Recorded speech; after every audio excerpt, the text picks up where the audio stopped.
Genèse chapitre 17. Lorsqu'Abraham fut âgé de 99 ans, l'Éternel apparut à Abraham, et lui dit, « Je suis le Dieu Tout-Puissant. Marche devant ma face, et sois intègre.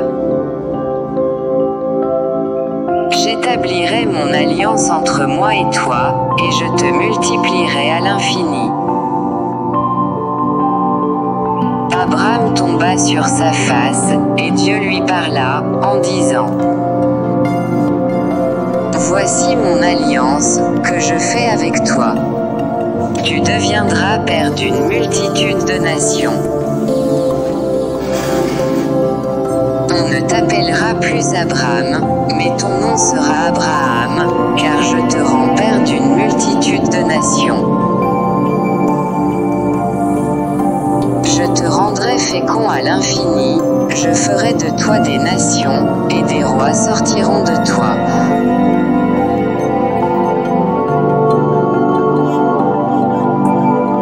J'établirai mon alliance entre moi et toi, et tes descendants après toi, selon leur génération, ce sera une alliance perpétuelle, en vertu de laquelle je serai ton Dieu et celui de ta postérité après toi.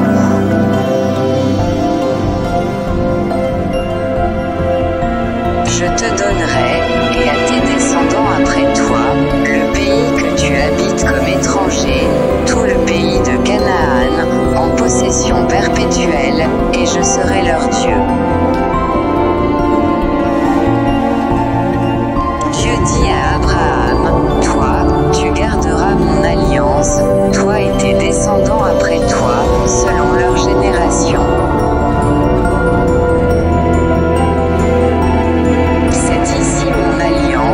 Que vous garderez entre moi et vous, et ta postérité après toi, tout mâle parmi vous sera circoncis. Vous vous circoncirez, et ce sera un signe d'alliance entre moi et vous.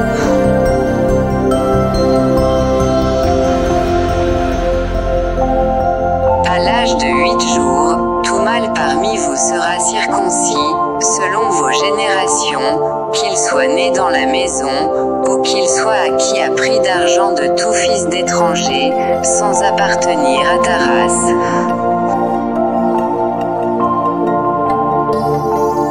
On devra circoncire celui qui est né dans la maison et celui qui est acquis à prix d'argent, et mon alliance sera dans votre chair une alliance perpétuelle.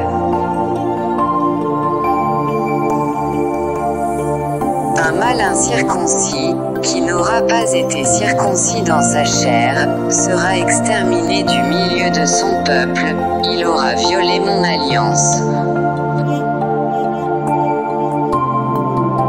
Dieu dit à Abraham, tu ne donneras plus à Saraï, ta femme, le nom de Saraï, mais son nom sera Sarah.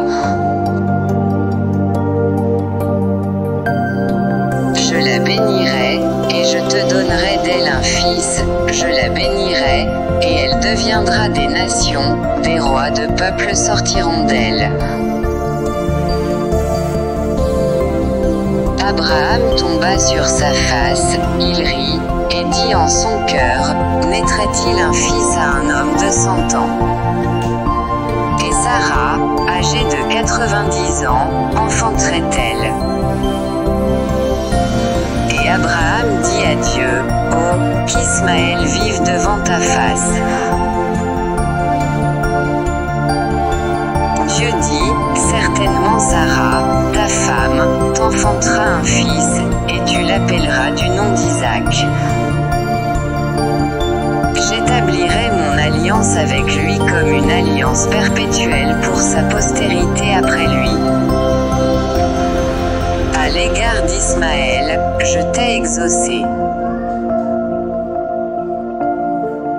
Voici, je le bénirai, je le rendrai fécond, et je le multiplierai à l'infini, il engendrera 12 princes, et je ferai de lui une grande nation. J'établirai mon alliance avec Isaac, que Sarah t'enfantera à cette époque-ci de l'année prochaine. Lorsqu'il eut achevé de lui parler, Dieu s'éleva au-dessus d'Abraham.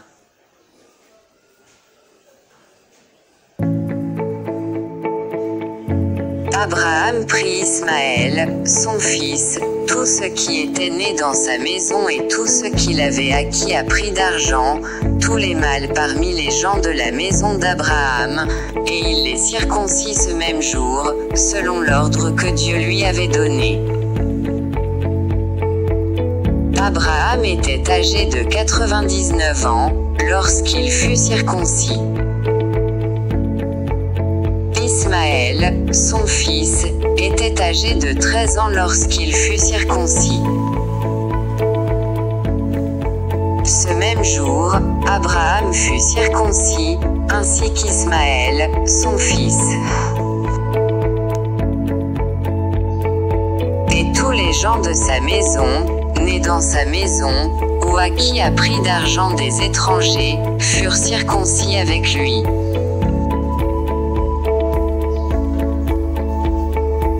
Genèse chapitre 18, l'Éternel lui apparut parmi les chênes de Mamré, comme il était assis à l'entrée de sa tente, pendant la chaleur du jour. Il leva les yeux, et regarda, et voici, 3 hommes étaient debout près de lui.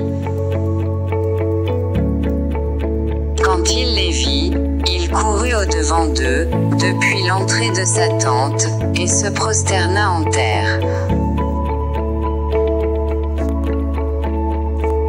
Et il dit, Seigneur, si j'ai trouvé grâce à tes yeux, ne passe point, je te prie, loin de ton serviteur. Permettez qu'on apporte un peu d'eau, pour vous laver les pieds, et reposez-vous sous cet arbre.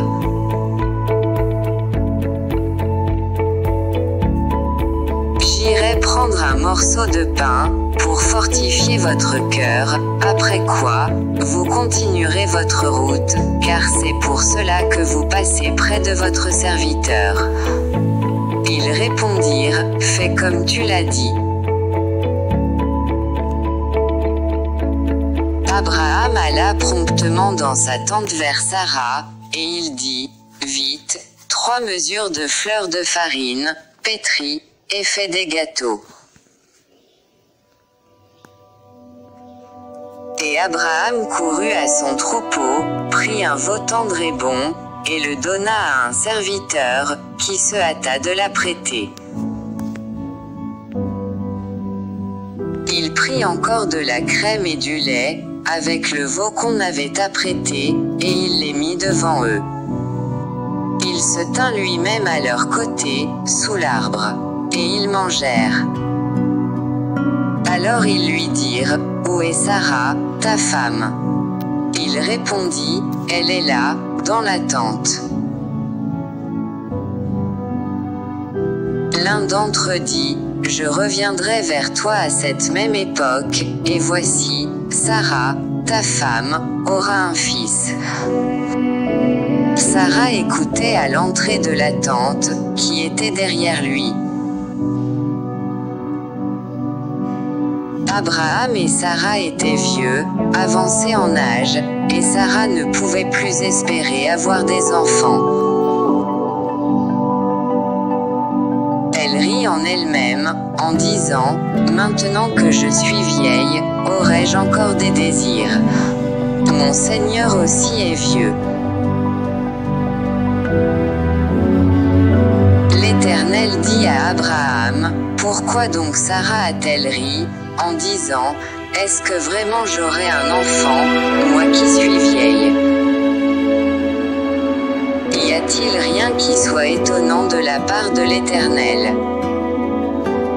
Au temps fixé je reviendrai vers toi, à cette même époque, et Sarah aura un fils. Sarah mentit, en disant, je n'ai pas ri, car elle eut peur. Mais il dit, au contraire, tu as ri. Ces hommes se levèrent pour partir, et ils regardèrent du côté de Sodome. Abraham alla avec eux, pour les accompagner. Alors l'Éternel dit, cacherai-je à Abraham ce que je vais faire?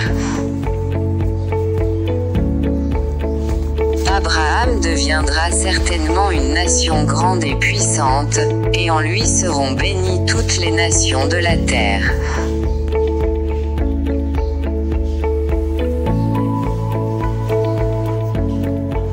Car je l'ai choisi, afin qu'il ordonne à ses fils et à sa maison après lui de garder la voie de l'Éternel, en pratiquant la droiture et la justice, et qu'ainsi l'Éternel accomplisse en faveur d'Abraham les promesses qu'il lui a faites.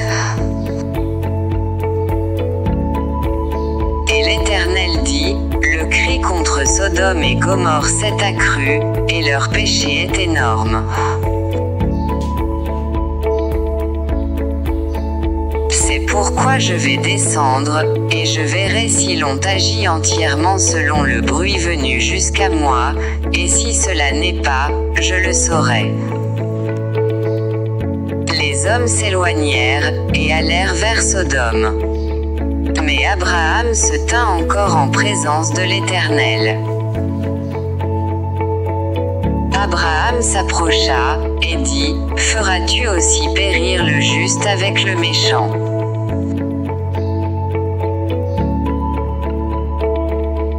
Peut-être y a-t-il 50 justes au milieu de la ville, les feras-tu périr aussi, et ne pardonneras-tu pas à la ville à cause des 50 justes qui sont au milieu d'elle? Faire mourir le juste avec le méchant, en sorte qu'il en soit du juste comme du méchant, loin de toi cette manière d'agir. Loin de toi. Celui qui juge toute la terre n'exercera-t-il pas la justice? Et l'Éternel dit, si je trouve dans Sodome 50 justes au milieu de la ville, je pardonnerai à toute la ville, à cause d'eux. Abraham reprit, et dit, voici, j'ai osé parler au Seigneur, moi qui ne suis que poudre et cendre. Peut-être des 50 justes en manquera-t-il 5, pour 5, détruiras-tu toute la ville. Et l'Éternel dit, je ne la détruirai point, si j'y trouve 45 justes. Abraham continua de lui parler, et dit, peut-être s'y trouvera-t-il 40 justes. Et l'Éternel dit, je ne ferai rien, à cause de ces 40. Abraham dit, que le Seigneur ne s'irrite point, et je parlerai. Peut-être s'y trouvera-t-il 30 justes. Et l'Éternel dit, je ne ferai rien, si j'y trouve 30 justes. Abraham dit, voici, j'ai osé parler au Seigneur. Peut-être s'y trouvera-t-il 20 justes. Et l'Éternel dit, je ne la détruirai point, à cause de ces 20. Abraham dit, que le Seigneur ne s'irrite point, et je ne parlerai plus que cette fois. Peut-être s'y trouvera-t-il 10 justes.